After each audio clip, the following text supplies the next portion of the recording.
A estas horas, bueno, está bien.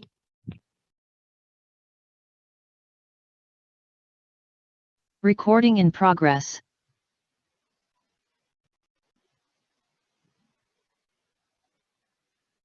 Bueno, ayer nos quedamos aquí, estábamos revisando el daño que producen los radicales en las macromoléculas. Y estábamos revisando de que pues producen daño en las proteínas, en el ADN, en los ácidos grasos, incluso también se puede producir daño en los carbohidratos, ¿sí? Pero bueno, estas tres principales macromoléculas son las más, pues digamos que comprometen más la funcionalidad celular y que pues están más relacionadas con la generación de las otras enfermedades que ya hemos estado mencionando.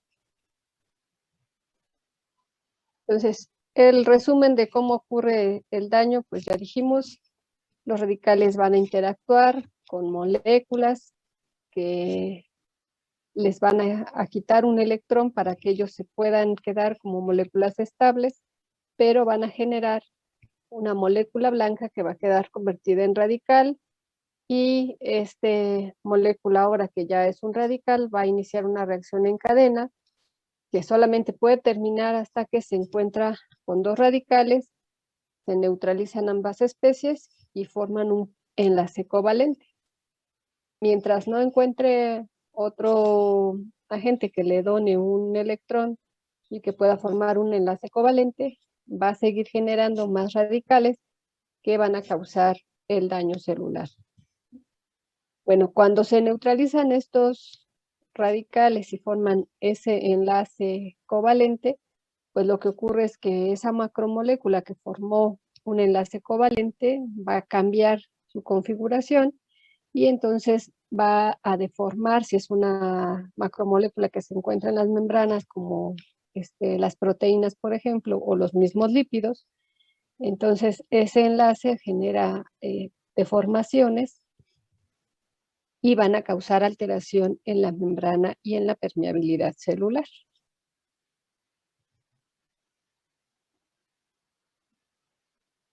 Aquí ya en reacciones vamos a ver cómo es que ocurre ese daño.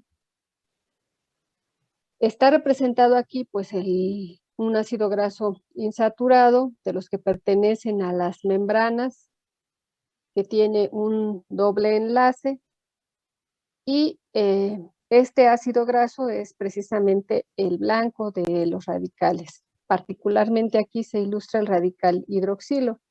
Este radical hidroxilo que tiene un electrón desapareado, pues va a tratar de neutralizarse y para ello le va a quitar un electrón a este doble enlace. Bueno, a este enlace se lo permite el que esté el doble enlace en esta molécula porque puede generar movimiento de cargas. Entonces, este hidroxilo le quita un electrón y en presencia de oxígeno molecular, este radical lipídico que queda aquí, pues se une al oxígeno y forma un radical peroxilo. Este radical peroxilo es más reactivo que este radical y si se forma este radical, pues va a tratar de estabilizarse generando pues más radicales. Y entonces este es el mecanismo ya a nivel de reacción que está ocurriendo. Acá, bueno, es importante ese doble enlace. Y de este lado, bueno, ya tenemos este radical, que es este que se formó aquí, el radical peroxilo. Aquí estaría formado el radical peroxilo. Entonces, lo que sigue, como les digo, es que en presencia de oxígeno puede formar, acá está, perdón, el radical peroxilo, se sigue propagando esta reacción entre radicales y los lípidos y se va a terminar hasta que pueda formar un doble enlace si se encuentra con otro radical lipídico, pero esto va a generar que se deforme la membrana y que puedan alterarse los transportes a través de la misma. Entonces, estos radicales van a estar activos pues todo el tiempo mientras no encuentren otra molécula que los neutralice. Por eso se propaga esta reacción de oxidación.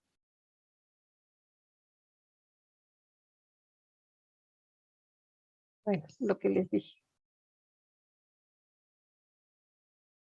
En el caso de las proteínas, pues es la misma reacción.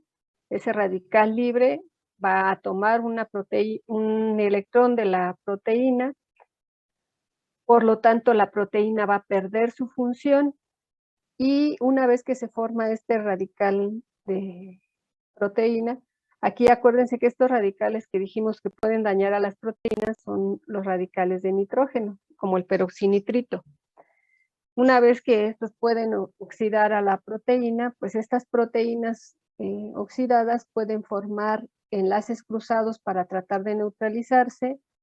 De esta manera, el enlace entre estas proteínas forma agregados que ya son insolubles, que no se procesan por los mecanismos intracelulares y entonces pues generan depósitos intracelulares que incluso dañan el funcionamiento celular. Y si no, bueno, pues se fragmentan estas proteínas, hay proteólisis y entonces estas proteínas que ya estaban como radical se pueden eliminar, pero se pierde la función de la proteína y digamos que en este caso sería pues lo recomendable que se pudiera, se degradara la proteína y se pusieran aminoácidos que pueden ser utilizados por las células. Pero si esto no ocurre y se favorece este lado por la formación del radical proteico, entonces se favorece el depósito de estas proteínas no procesables que causan daño celular.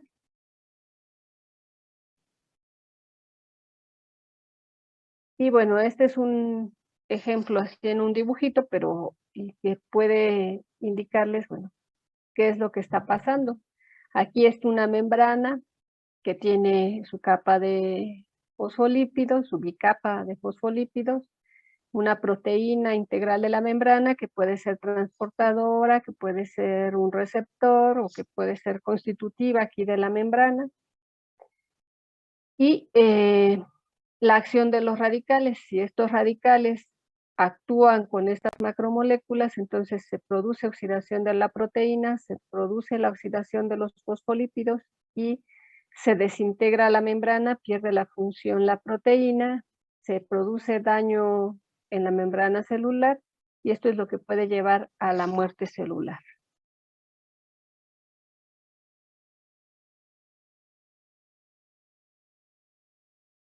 Y en el caso del DNA, bueno, si se produce aquí ya el daño celular, prácticamente pues los radicales también pueden ya llegar hasta el núcleo o incluso si se producen en el citosol pueden llegar al núcleo, llegar hasta el DNA y pueden pueden dañar o producir mutaciones puntuales ya en las cadenas de DNA y esto puede generar que ya esta cadena de DNA genere proteínas mutadas o bien que ya no se generen las proteínas y pues produce el daño celular. Estos radicales que se producen pues también pueden dañar otras moléculas y sobre todo en esta parte ya en el DNA, en los líquidos, en los tejidos que son altamente reproducibles, pues esto puede generar mutaciones ya para las células que se van a generar. Esto está más relacionado precisamente con el cáncer, porque al generar una mutación en una célula, estas células se replican, pero tienen un control de replicación, van remodelando los tejidos, pero cuando hay una mutación se puede perder esa regulación en la replicación y puede favorecerse la replicación incontrolada del tejido y puede formar tumores.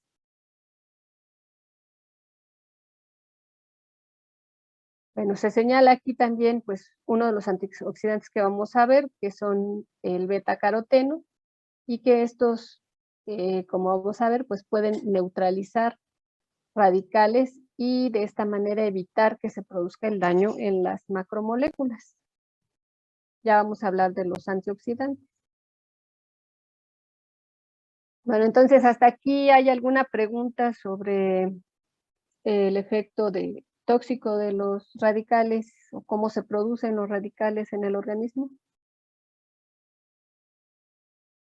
Yo quería preguntarle si el hecho de fumar produce radicales libres y eso puede contribuir al cáncer. El fumar, sí, fue uno de los factores externos que les dije que se producen radicales libres. De hecho, el cigarro, pues no es el único mecanismo por el cual produce cáncer. Y el cigarro contiene un componente que es el benzopireno, que de hecho el benzopireno es cancerígeno. Si a eso agregamos esta parte de generación de radicales, pues también se incrementa la probabilidad de que puedan generar cáncer. El fumar lo que ocurre es que reduce el transporte de oxígeno en la sangre, entonces genera de manera general un estado de hipoxia en el corazón. Ya vimos que la hipoxia también genera radicales libres. Profesora, Sí, adelante. había dicho sobre el benzopireno, o sea, pero el benzopireno tiene la capacidad de generar los radicales libres. No, el benzopireno es un agente cancerígeno. Ah, ok. El benzopireno no es un radical libre, es un compuesto, no. Dice la profesora, es un agente cancerígeno. Y no es el único que contiene el tabaco. También No. tiene otro tipo de hidrocarburos que también son cancerígenos. Los radicales libres lo que hacen es oxidar a las lipoproteínas, a las LDL. Y ya les explicaron entre todas las macromoléculas. Sí, o sea, realmente los cigarros contienen muchos agentes tóxicos que en su conjunto, sumando su toxicidad, pues es lo que hace que sea más susceptible un fumador a desarrollar un enfisema. Claro que también yo he escuchado así que muchos dicen, no, yo tengo años fumando y no tengo cáncer. Bueno, no tiene cáncer, pero sí, como dice el maestro, uno de los mayores riesgos también para desarrollar ateromas es el fumar. Entonces, probablemente no tenga cáncer, pero de que tiene aterosclerosis, sí tiene aterosclerosis. Y dependiendo pues de la condición o del estado de su sistema cardiovascular, pues ya podrá generar, incluso lo más común es que puedan generar trombos. Miren, algo frecuente, digamos, es que pueden encontrarse una persona de 70 años de edad, por ejemplo, y fuma, y dicen, eso no es cierto porque yo tengo 70 años y he fumado toda mi vida y veme, aquí todavía estoy vivo. Sí, es cierto, pero resulta que si se va a morir de 80 años fumando, sin fumar hubiera vivido fácil 100 años. Eso es lo que no se ve. Eso en los que llegan a esa edad, pero no llegan hasta 70. Hay mucha gente, y yo conozco varios casos, de fumadores que les ha dado cáncer en la garganta, cáncer en la próstata, unos se han muerto, conozco cuando menos uno de cáncer de garganta que le tuvieron que hacer una traqueotomía para, bueno, le tuvieron que quitar el cáncer de la garganta, pero a raíz de eso le tuvieron que cortar la tráquea y ya no puede respirar por la nariz y respira con la tráquea directamente aquí a la altura del cuello. y ya no puede hablar, por supuesto, porque también le cortaron las cuerdas vocales para quitarle el cáncer. Y bueno, tuvo que dejar de fumar porque ya no podía fumar simplemente. Y bueno, vive hasta la fecha, pero dejó de fumar, pero perdió el habla y respira ahora por la tráquea. Entonces, esos ejemplos son los que no ve la gente normalmente. Sí, yo del ejemplo que les menciono, pues sí, prácticamente no es tan gran, bueno, no era tan grande, entre los 50 y los 60 años, pero prácticamente ya tenía todas las venas tapadas por la aterosclerosis precisamente. Sufrió bloqueo sanguíneo hacia las extremidades inferiores, entonces después tuvo un trombo, una embolia, una primera embolia, una segunda embolia y pues ya. Entonces no necesariamente se daña el mismo sistema, porque como dice el maestro, ¿no? Unos pueden desarrollar cáncer más rápido, otros no desarrollan cáncer, pero las complicaciones que se generan por fumar, pues sí, son más graves. Muchos estudios indican que fumar te reduce mínimo 10 años de tu vida. ¿Sí? Sí, Santos, profesores, me gracias. preguntaste tú, ¿verdad? Sí, Bueno, es Yo. para que lo piensen los que fuman. Ok. ¿Quién? Christopher. A Christopher. Ujú. Bueno, Ok, ¿alguna gracias, otra papá. pregunta? O sea, si tienen más preguntas, me avisan. Bueno, entonces ahora pasaremos a los mecanismos antioxidantes. Ya mencionamos los que tenemos internamente. El primero que corresponde a las enzimas antioxidantes, que es la superóxido dismutasa, la catalasa y la glutatión peroxidasa. Y los antioxidantes no enzimáticos que están dentro del organismo, el glutatión, que es el más importante, y bueno, también antioxidantes no enzimáticos son la vitamina E y la vitamina C. Aparte de todos los otros que vamos a revisar. Pero particularmente estas enzimas antioxidantes pues son muy importantes. Ya vimos que la superóxido dismutasa pues lo que hace es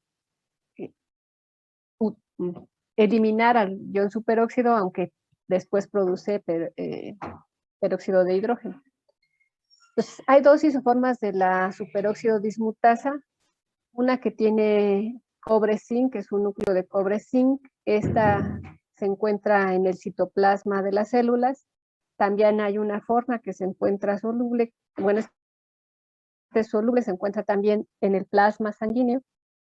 Y hay otra que ustedes vieron como MNSOD, que es la de manganeso, y que esta está presente principalmente en la mitocondria. ¿Sí? Entonces tenemos estas dos isoformas de enzima dentro del organismo. Y lo que les decía, esta enzima, la superóxido dismutasa, pues lo que hace es dismutar al superóxido y lo convierte en peróxido de hidrógeno.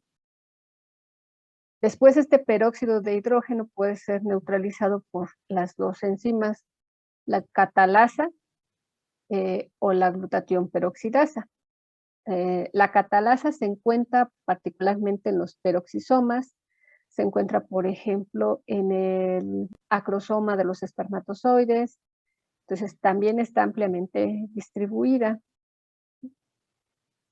y convierte el peróxido de hidrógeno en agua y oxígeno. De esta forma se neutraliza el peróxido. La glutatión peroxidasa es muy importante, está en otros tejidos, por ejemplo, está en mayor predominio en el tracto digestivo, en el riñón, y utiliza como cofactor al selenio, aparte del glutatión. La enzima como tal utiliza el selenio y además utiliza el glutatión para regenerarse. Entonces, esta glutatión peroxidasa también elimina al peróxido de hidrógeno, lo convierte en agua y para ello utiliza el glutatión. Entonces, estas tres enzimas son las enzimas principales endógenas que también funcionan normalmente mientras el sistema pues es joven, o sea, en personas jóvenes, saludables y pues que no tienen hábitos como el fumar, por ejemplo, ¿no? Porque fumar también disminuye la actividad de estas tres enzimas.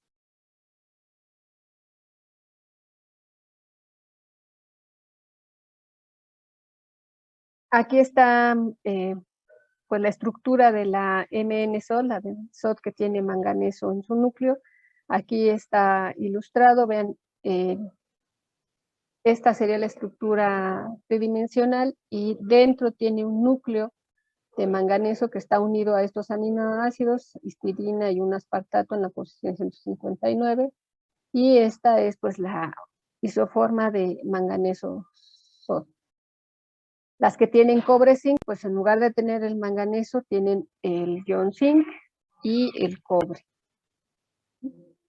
Estas tienen una velocidad de reacción de 2 por 10 a la 9 moléculas por segundo. Son sus pues, enzimas relativamente rápidas que pueden estar neutralizando rápidamente los radicales que se forman por los procesos endógenos.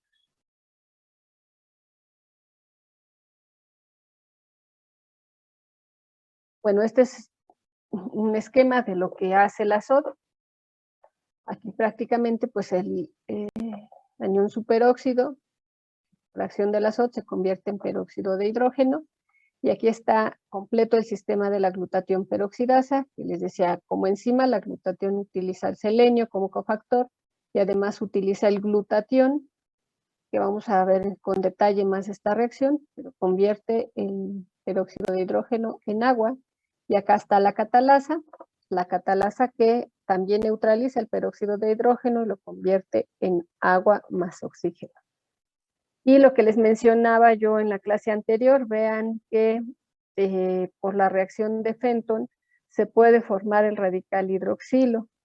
Y mientras estas dos enzimas pueden neutralizar el peróxido de hidrógeno, estas no tienen ninguna influencia sobre el radical hidroxilo y pues este es el que puede generar mayor daño oxidativo y por eso es el más peligroso.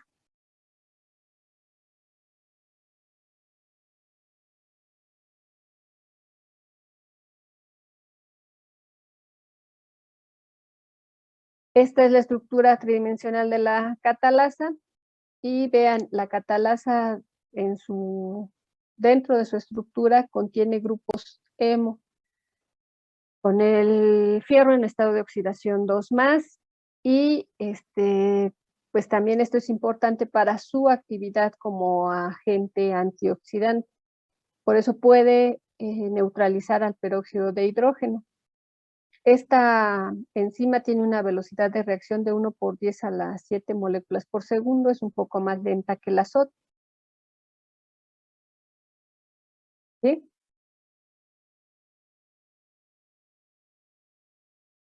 Le voy a cambiar. Ahí.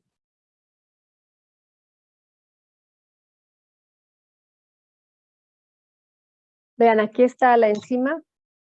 Ay, no, perdón, me equivoqué en el estado de oxidación, es de 3+, pasa a 4+, creo que tiene un diferente estado de oxidación, el fierro. Entonces, centro que tiene en su estructura, el hierro que tiene aquí está en estado de oxidación 3+, utiliza como sustrato al peróxido de hidrógeno y después se forma este intermediario donde el fierro pasa a estado de oxidación 4+. Después se puede recuperar su estado de oxidación a 3+, ya por la formación de agua, o incluso utiliza otra molécula de peróxido de hidrógeno para poder regresar a su estado de oxidación 3+.